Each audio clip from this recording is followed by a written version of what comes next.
नीचा छौड़ी भरल पिचकारी तोरा जगह पता कबो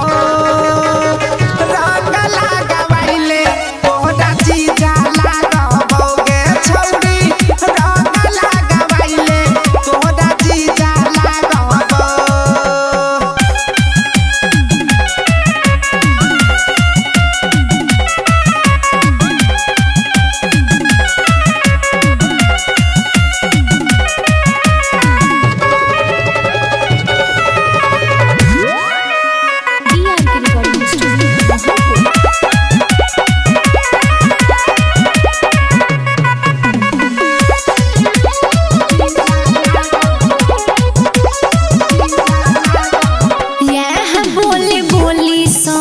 छौड़ी के लगाबै छै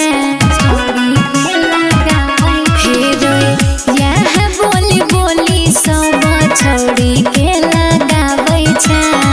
होलिया में झूठो के तूरी सहता बनाबै छै जबरदस्ती